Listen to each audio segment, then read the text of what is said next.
रचौली। कवन काम तोर करो सजना हमरा बतावेगे, कवन काम तोर करो बोलमुआ हमरा बतावेगे, छौरी लगे हमरा बतावेगे। हमर सजनवा टोरक चलावे,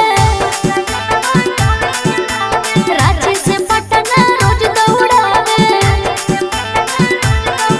अरे हमर सजनवा टोरक चलावे।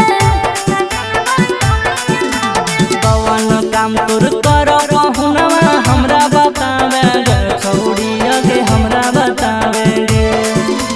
हमर सजनवा टोरक चलावे, रांची से पटना रोज दौड़ावे।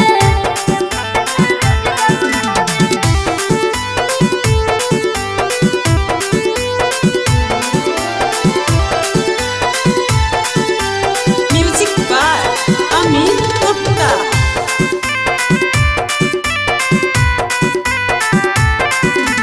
हमर बोलमुआ टोरक चलावे। केतना कमावा हो पियावा केतना उड़ाओगे, एक महीना के सैलरी केतना बचाओगे। सोइया टरकवा वाला बहुते कमावई रे, भेज दे हई घरे पैसा नाही उड़ावई रे।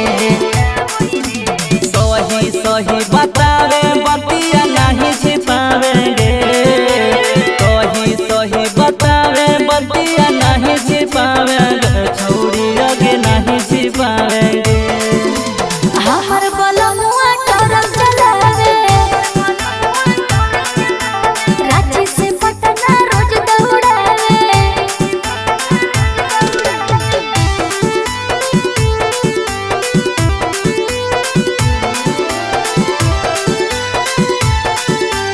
Music by Amit Gupta.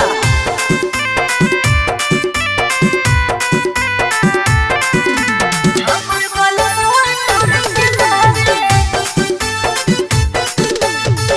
सोनिया सुदामा के खूबे करो ही बड़ाई गे, हमरा लगो हो बोलो ही बतिया बनाई गे। अनुपम बेदर्दी हमर बात के समझ रे, हो कई मोर ड्राइवर पियाला सबसे अलग रे।